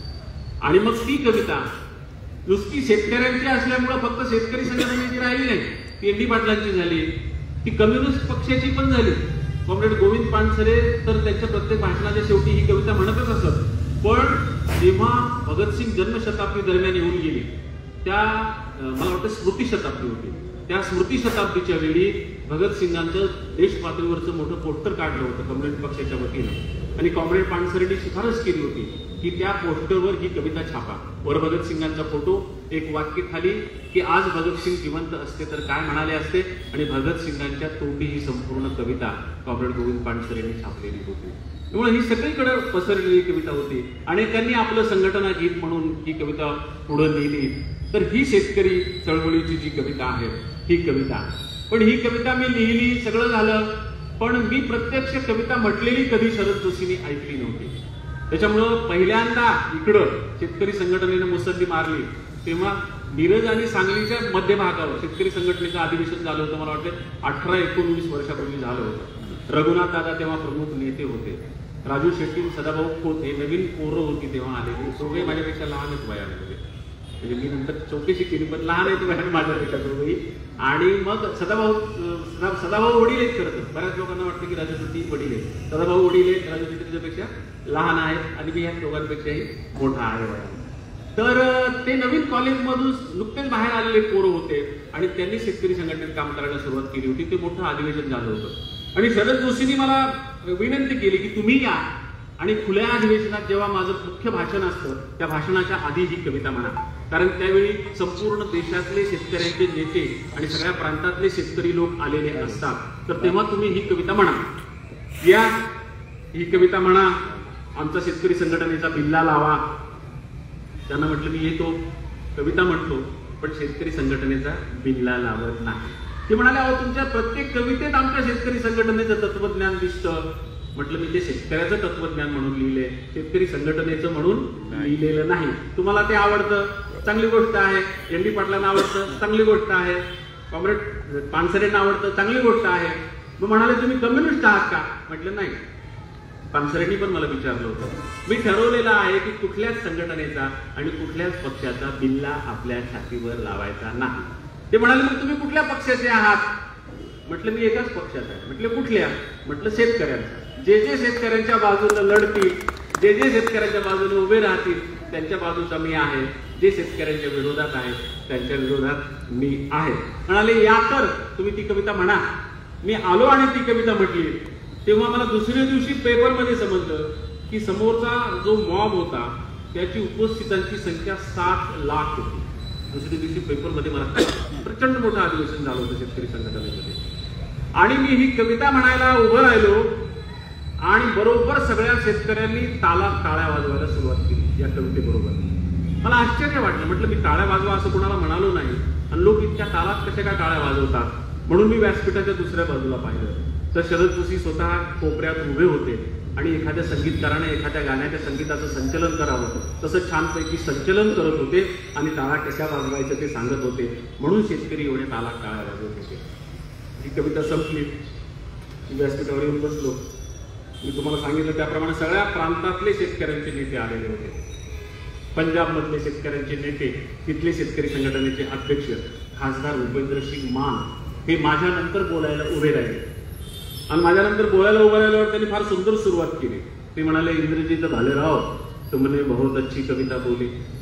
म्हटलं क्या हुआ साहब? म्हटले तुम क्या बोले? म्हटलं क्या बोला? ते म्हणले तुम बोले ना सिख बाबा सिख, सिख बाबा सिख. कारण ते भूपेंद्रसिंग मान सिख होते, पगडी बिगडी घातले. बहुत अच्छी कविता बोली बोले. शरद जोशी म्हणाले मान साहब इसका मतलब ऐसा नहीं है. भूपेंद्र सिंह मान म्हणाले शरद जोशी साहब तुम्हारे साथ रह रहे के थोड़ा मराठी मुझे भी समझ में आ रहा है. इंद्रजीत भालेराव क्या बोले मेरी समझ में आया लेकिन मैं जानबूझकर बोल रहा हूं. ते म्हणले क्यों? तर मान साहब म्हणाले क्यों कि इंद्रजीत भालेराव ने आप सबको लड़ने को बोला और लड़ने वाला बोले तो सिख ही होता है, इसके लिए मैं जो बोला वो भी सच है, तुम जो बोले वो भी सच है, सत श्री अकाल। कार्यक्रम संपला, व्यासपीठ जरा उंच होतं, त्या 7 लाख लोकांपर्यंत जावं म्हणून रघुनाथ दादांनी उंच व्यासपीठ केलं होतं। व्यासपीठाच्या पायऱ्यावरून खाली उतरताना पायऱ्या डगमगू लागल्या। शरद जोशी मला म्हणाले इंद्रजीत मला हात धरा, माझा हात धरावा। त्याचा हात धरून आम्ही दोघं आमच्या दोघांचे पाय जमिनीवर टेकले की तेवढ्यामध्ये पब्लिक मधून एक तगडा माणूस पळत पळत आला, मला कडकडून मिठी मारली त्याने। मला वाटलं जातात आपल्या हाडं मोडून आता आपले काही, तो तगडा माणूस होता, पहिलवान माणूस होता आणि तो भारावून गेलेला होता।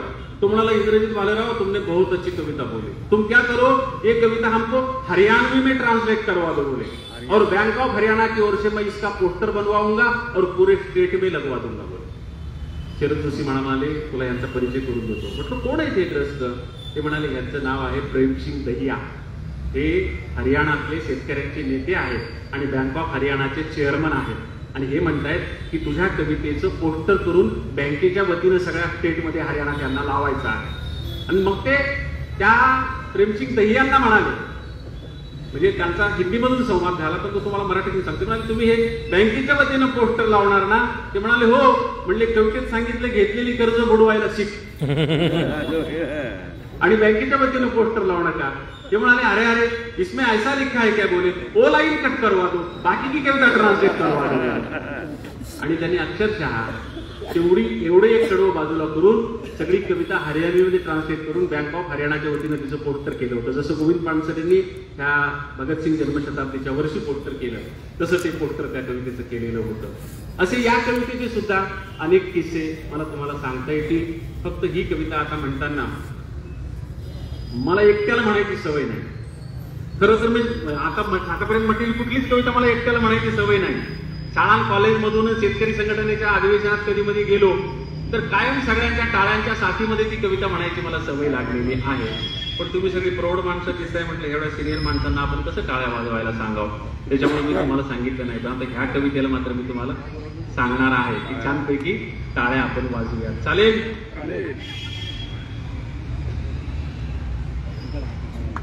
सीख बाबा सीख, लढायला सीख, कुणब्याच्या पोरा आता लढायला सीख। सीख बाबा सीख, लढायला सीख, कुणब्याच्या पोरा आता लढायला सीख। लाजरेपणा बुजरेपणा बाजारात इक, लाजरेपणा बुजरेपणा बाजारात इक, घेऊ नको फाशी बाबा खाऊ नको इक, आता लढायला सीख। माग माग नको पुढं सरायला सीख, माग माग नको पुढं सरायला सीख। आत्महत्या नको हत्या करायला सीख बाबा लढायला सीख। सीख बाबा सीख, लढायला सीख, कुणब्याच्या पोरा आता लढायला सीख। कुणब्याच्या पोरा आता लढायला सीख, कुणब्याच्या पोरा आता लढायला सीख। उंटा होणं शेळ्या हाकी सरकार शहाणं, उंटा होणं शेळ्या हाकी सरकार शहाणं, त्याच्यामुळं जीव तुझा पडाला गहाण बाबा पाडायला सीख। सीख बाबा सीख, पाडायला सीख, निवडून दिलं त्याला पाडायला सीख बाबा लढायला सीख। सीख बाबा सीख, लढायला सीख, कुणब्याच्या पोरा आता लढायला सीख। कुणब्याच्या पोरा आता लढायला सीख, कुणब्याच्या पोरा आता लढायला सीख। कोट्यावधी कर्ज घेती दलालांची पोरं, कोट्यावधी कर्ज घेती दलालांची पोरं, बुडवती त्याचं कधी तरी तिनं घोर बाबा बुडवायला सीख। सीख बाबा सीख, बुडवायला सीख, घेतलेली कर्ज सारी बुडवायला सीख बाबा लढायला सीख।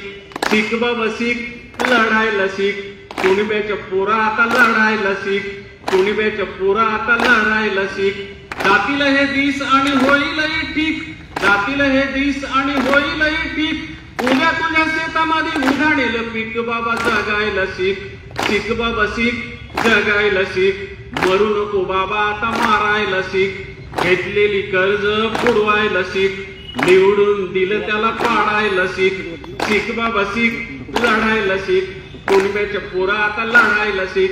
कुणब्याच्या पोरा आता लढायला सीख, कुणब्याच्या पोरा आता लढायला सीख, कुणब्याच्या पोरा आता लढायला सीख, कुणब्याच्या पोरा आता लढायला सीख। बऱ्याचदा काय होतं, बरं झालं हसन मुश्रीफ साहेब नाहीत कार्यक्रमाला उपस्थित. नाही तर ते म्हणायचे आताच निवडून आलो ना हो, आणि निवडून आलो त्याला बुडवायला शिक म्हणतात. किंवा नंतर हळूच आमच्या भैया साहेबाला विचारलं असं कुणी बोलवलं हा कवी, माझ्या विरोधकांनी बोलवला की काय. पण हा कविता लिहिताना डोळ्यासमोर कुणी विशिष्ट माणूस नव्हता. 30 वर्षापूर्वी लिहिलेली ही कविता आहे. आणि कवितेमध्ये शब्द आहे, उंटाहून शेळ्या हाकी सरकार शहाण. उंटाहून शेळ्या हाकणारं सरकार हा शब्द 250 वर्षापूर्वी महात्मा फुले यांनी शेतकऱ्याचा आसूड या पुस्तकामध्ये इंग्रज सरकारसाठी वापरलेला शब्द येतो की हे सरकार उंटाहून शेळ्या हाकणारं सरकार आहे. इंग्रज गेले, आपली सरकार आली, काँग्रेसचं आलं, बीजेपीचं आलं, जनता दलाचं आलं, नंतर मिक्स आले, मिक्स गेले, पण काहीही फरक पडला नाही. 250 वर्षानंतर ती ओळ मला महात्मा फुलेंची जशीच्या तशी वापरावी लागते की उंटाहून शेळ्या हाकी सरकार शहाण. त्याच्यामुळे जीव तुझा पडला गहाण. निवडून दिलं त्याला पाडायला शिक, कुणब्याच्या पोरा आता लढायला शिक. बऱ्याचदा कुणीतरी बँकेचे चेअरमन व्यासपीठावर असतात, कार्यक्रमाचे अध्यक्ष.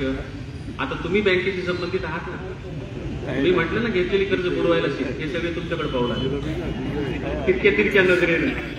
तर असं बऱ्याचदा होतं की बँकेशी संबंधित माणूस असतो आणि मी सांगतो घेतलेली कर्ज बुडवायला शिक.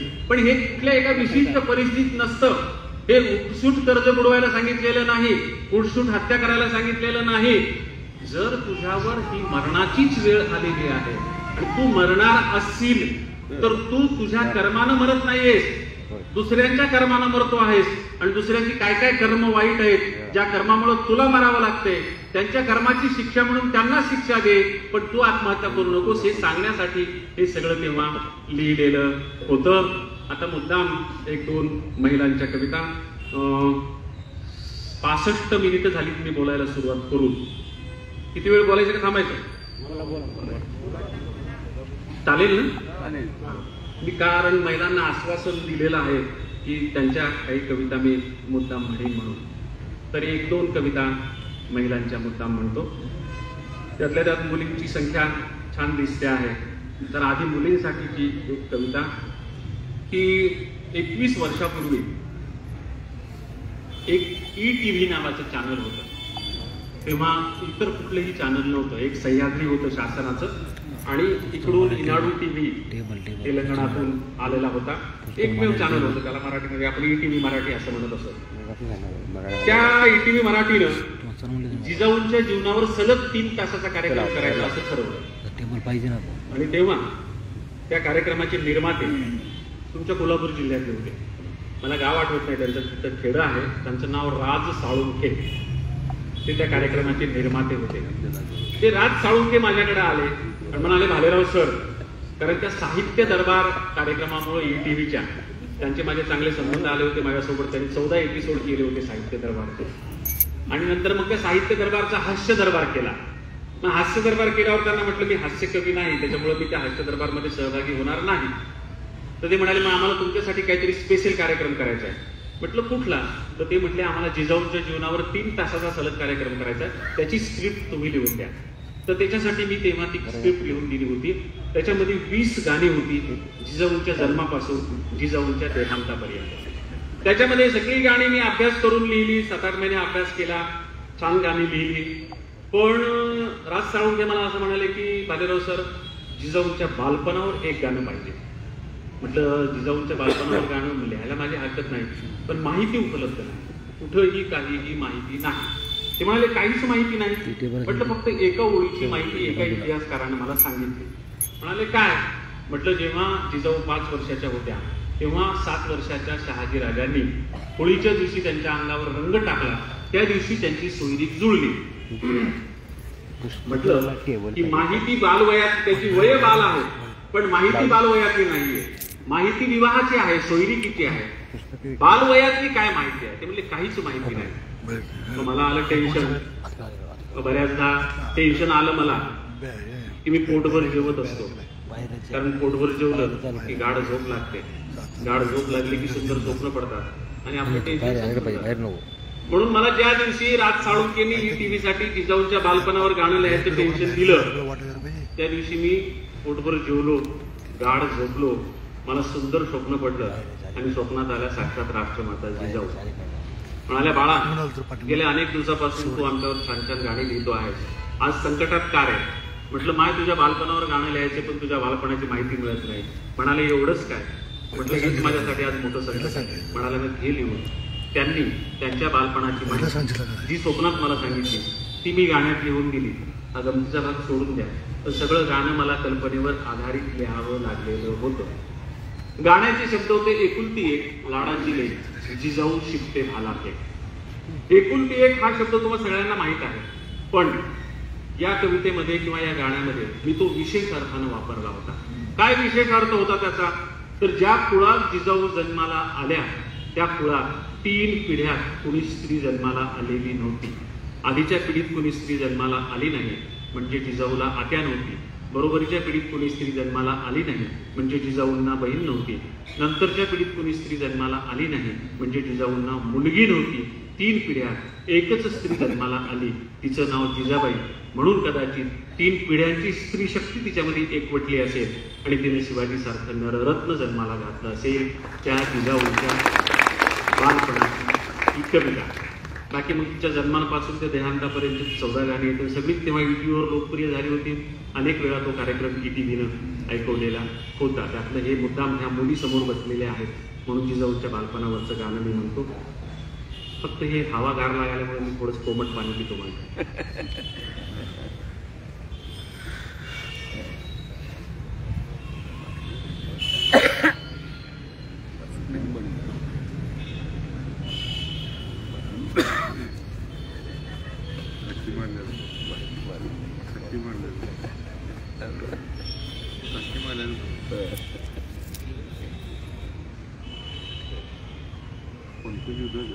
या कवितेला टाळ्या वाजवल्या तरी चालतात, नाही वाजवल्या तरी चालतात. मुलींनी मात्र हमखास वाजवा, कारण तुमची कविता चालेल ना?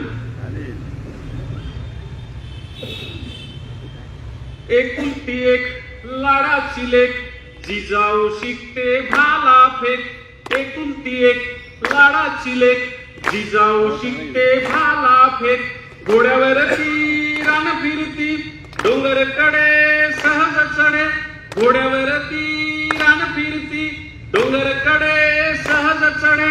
तलवार हातीबाई करी लख लख, तलवार हातीबाई करी लख लख. जिजाऊ शिकते भाला फेक. एकुलती एक लाडाची लेक, जिजाऊ शिकते भाला फेक. तू बाई तू बाई तू, हाताला धर कर कर कर. तू बाई तू बाई तू, हाताला धर कर कर कर. मारगिर की बाई भुईला टेक, मारगिर की बाई भुईला टेक. जिजाऊ शिकते भाला फेक. एकुलती एक लाडाची लेक, जिजाऊ शिकते भाला फेक. डाव मांडला जीव भांडला, डाव जिंकला गाव लिपला. डाव मांडला जीव भांडला, डाव जिंकला गाव लिपला. बाजू घेतली बाई मनात नेक, बाजू घेतली बाई मनात नेक. जिजाऊ शिकते भाला फेक. एकुलती एक लाडाची लेक, जिजाऊ शिकते भाला फेक. लाडीचे लाड गोरी वाग, हातात चुडा हिरवा ग. लाडीचे लाड गोरी वाग, हातात चुडा हिरवा ग. पायानं भरल्या मापाला ठेच, पायानं भरल्या मापाला ठेच. जिजाऊ शिकते भाला फेक. एकुलती एक लाडाची लेक, जिजाऊ शिकते भाला फेक. घोड्यावरती रान फिरती, डोंगरकडे सहज चढे. घोड्यावरती रान फिरती, डोंगरकडे सहज चढे. तलवार हातीबाई करी लख लख, तलवार हातीबाई करी लख लख. जिजाऊ शिकते भाला फेक. एकुलती एक लाडाची लेक, जिजाऊ शिकते भाला फेक.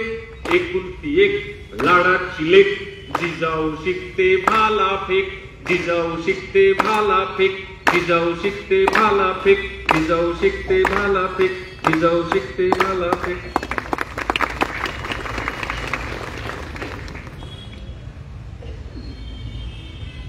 आता पुन्हा महिलांसाठी 2 कविता. पुरुषांसाठी त्या आहेत, पण विषय महिला आहेत. खेड्यात हो तीच कविता.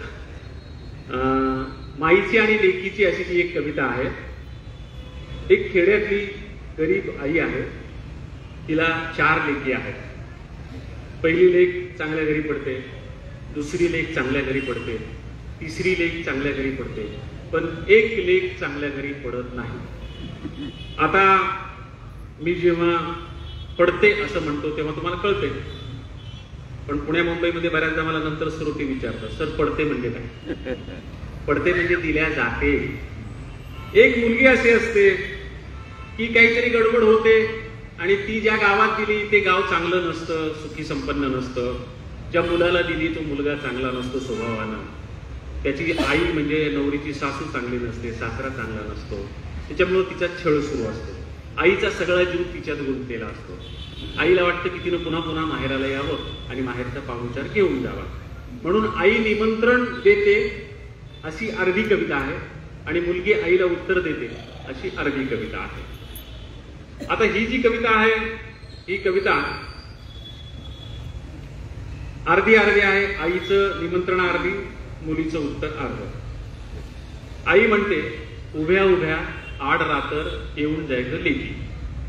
आड रात्र शब्द तुमच्याकडे असेलच. आड रात्र म्हणजे एक रात्र आडवी जाण्यापुरती, म्हणजे एका मुक्कामापुरती का होईना. उभ्या उभ्या आड रात्र येऊन जायचं लेकी. तिथं आता सुरू असल उन्हाचा कहार, इथं आता पिकली ग आंबेराई फार. तिथं आता सुरू आहे उन्हाचा कहार, इथं आता पिकली ग आंबेराई फार. रसाळीचे 4 आंबे खाऊन जाय ग लेकी, उभ्या उभ्या आड रात्र येऊन जाय ग लेकी. विहिनीच्या टोमण्यानं कान किटला असल, विहिनीच्या टोमण्यानं कान किटला असल. रोज रोज चटणी भाकर जीव इटला असल. विहिनीच्या टोमण्यानं कान किटला असल. रोज रोज शिळी भाकर जीव इटला असल. तुपासंग पुरणपोळी खाऊन जाय ग लेकी, उभ्या उभ्या आड रात्र येऊन जाय ग लेकी. रातन दिस काम तुला इसावाबी नसल, रातन दिस काम तुला इसावाबी नसल. लंबे लंबे बाल तुहे गुत्ता झाला असल. रातन दिस काम तुला इसावाबी नसल. लंबे लंबे बाल तुहे गुत्ता झाला असल. मायेच्या हातानं न्हावून जाय ग लेकी, उभ्या उभ्या आड रात्र येऊन जाय ग लेकी. संग मंग गुज बोलू रात जागून काढू, संग मंग गुज बोलू रात जागून काढू. आनंदानं हसू दोघी आनंदानं रडू. संग मंग गुज बोलू रात जागून काढू. आनंदानं हसू दोघी आनंदानं रडू. सकुनाचा हिरवा चुडा लिहून जाय ग लेकी, उभ्या उभ्या आड रात्र येऊन जाय ग लेकी, उभ्या उभ्या आड रात्र येऊन जाय ग लेकी, उभ्या उभ्या आड रात्र येऊन जाय ग लेकी. आता आईचं निमंत्रण लेकीला मिळालेलं आहे, पण लेक धावत पळत येत नाही. तिचा आईवर राग आहे. सगळ्या बहिणींना देताना सगळं चांगलं पाहून दिलं आणि माझ्याच वेळेस का बरं दुर्लक्ष केलं म्हणून ती आपल्या आईवर चिडलेली असते, रागावलेली असते. त्याच्यामुळे ती आईला रागानं उत्तर देते. ती म्हणते, जाय तुला बोलायची नाही माय, जाय तुला बोलायची नाही माय, जाय तुला बोलायची नाही. लाडाची लाडकी लेक तुझी मी, गोरी भुरी होते नव्हती खुजी मी. लाडाची लाडकी लेक तुझी मी, गोरी भुरी होते नव्हती खुजी मी. जावयात पाहिलंस काय, जावयात पाहिलंस काय, माय जाय तुला बोलायची नाही माय, जाय तुला बोलायची नाही. दूध तुप देऊन लखवला मला, किती लाड करायचीस तू माझा मी जेव्हा माहेरी होते तेव्हा. दुपारी दही मागितलं तर दुपारी मला तू दही द्यायचीस. खरं तर दही सकाळी असतं, पण मला पाहिजे तेव्हा पाहिजे तो पदार्थ तू द्यायचीस या अर्थानं. दूध तुप देऊन लखवलं मला, दुपारी दही तू चाखवला मला. दूध तुप देऊन लखवलं मला, दुपारी दही तू चाखवला मला. सासूची खाल्ली हाय, सासूची खाल्ली हाय, माय जाय तुला बोलायची नाय, माय जाय तुला बोलायची नाय. बापाची दाढी लुचायची मी, पटक्याला तोंड पुसायची मी. बापाची दाढी लुचायची मी, पटक्याला तोंड पुसायची मी. सासऱ्याची डिवते गाय, सासऱ्याची डिवते गाय.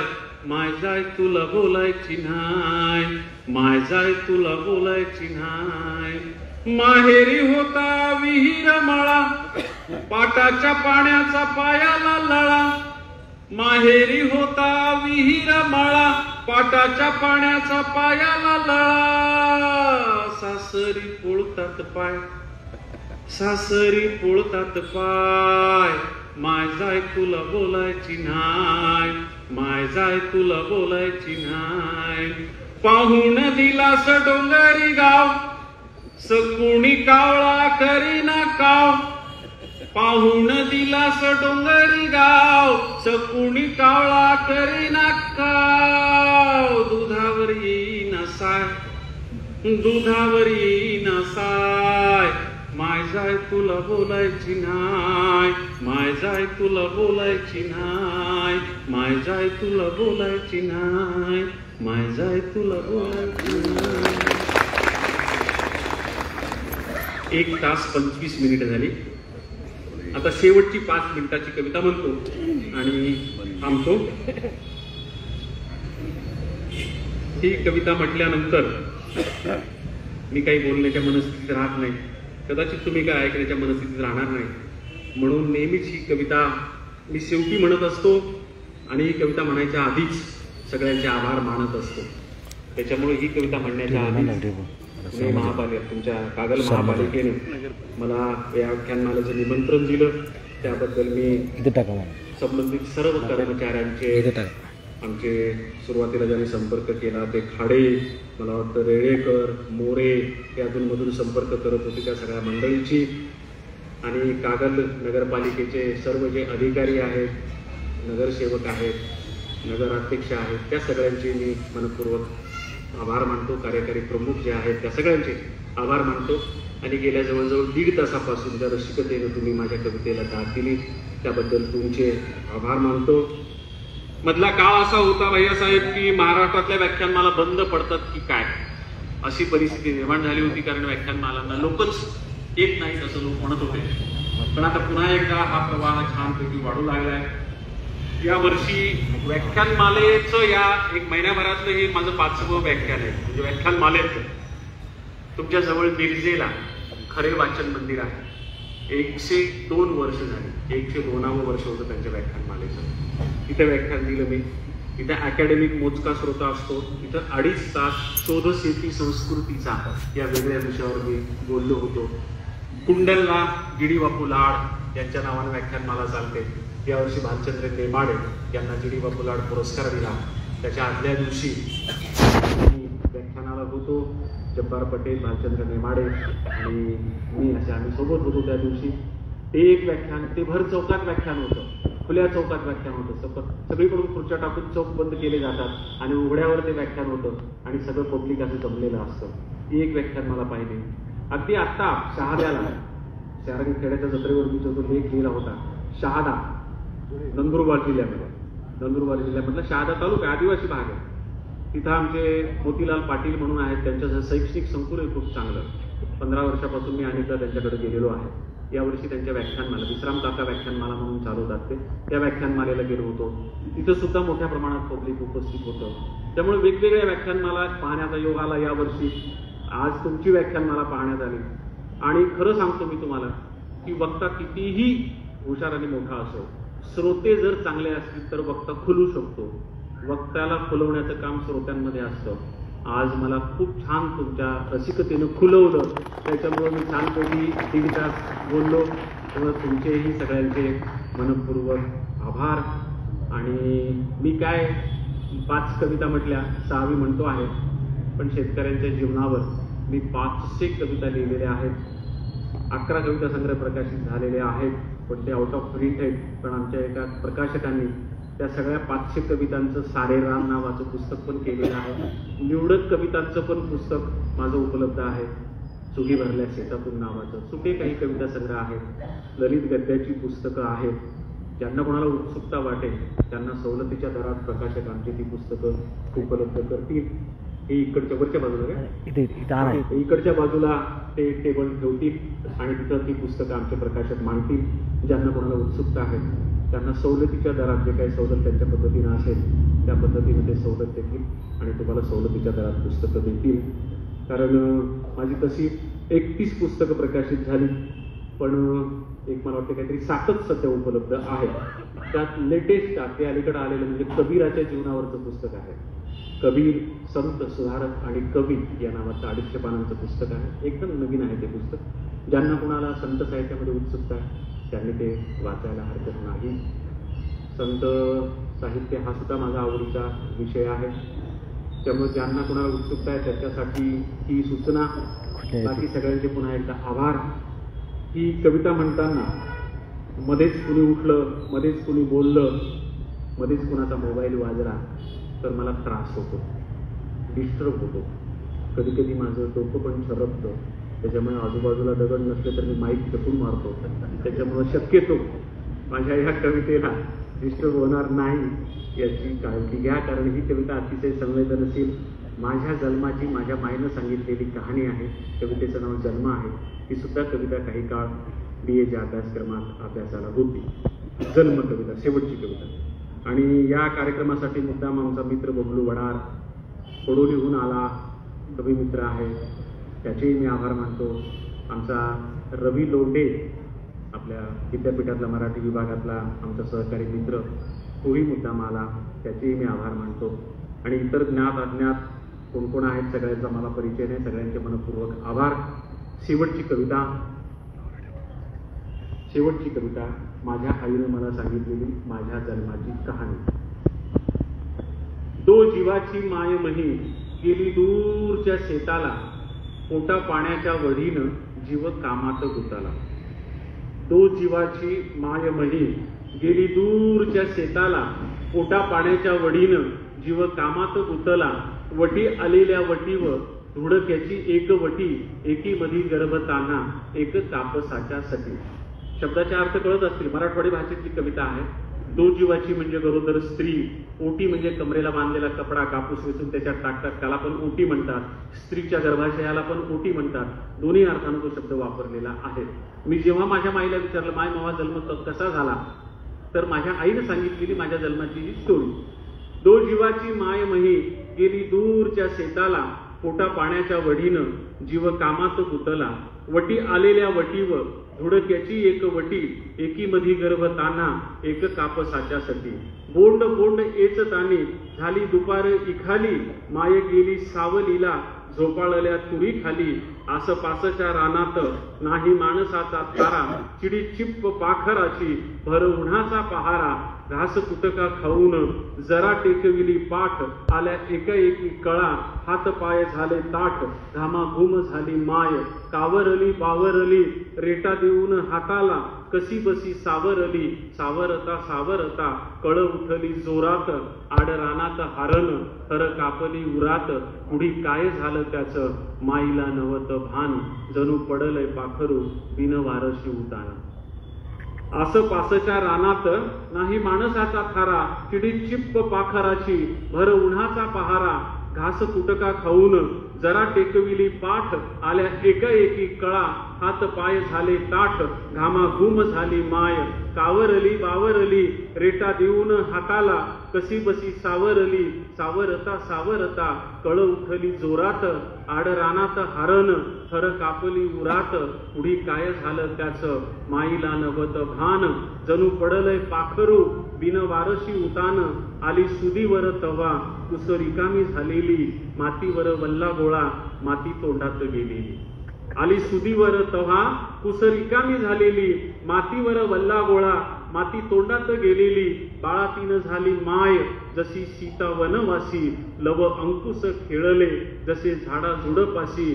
खाली वरी धुडक्यात कापसाच्या डालीमधी मला घालून माईन डाल उचलली आधी नाही अंगामधी बळ तरी माय तरारली वल्ली कच्ची बाळा तिनं नदीमधी उतरली माय झाली वसुदेव सूर्य झाला नागफणा माय झाली वसुदेव सूर्य झाला नागफणा तरी धीराच्या माईनं नाही वाकू दिला कणा माय सांगती अशाच कव्हा गोष्टी जुन्या पाण्या तुझ्या जन्माच्या येळला बाळा नव त्यारे कण्या कसं फुटावरे दूध कशी भरावं कंबर पोट जगविल तव्हा कच्चे खाऊन उंबर घोरपडीच्या मासानं इति भरून कंबर त्याच्यासाठी बाप तुहा धुंडू लागला डोंगर असा झाला तुहा जन्म झाली सगळ्याची दैना काय सांगू एक एक तुझ्या जलमाची कहना भर उन्हात जन्मलास माती तोंडात घेऊन भर उन्हात जन्मलास माती तोंडात घेऊन वाढलास एवढा तू धान मातीच खाऊन मातीसाठीच जगावं मातीसाठीच मरावं मातीसाठीच जगावं मातीसाठीच मरावं बाळा माती लई थोर तिला कसं इसरावं बाळा माती लई थोर तिला कसं इसरावं. तर धन्यवाद. आदरणीय आज कार्यक्रमाच्या व्याख्येतील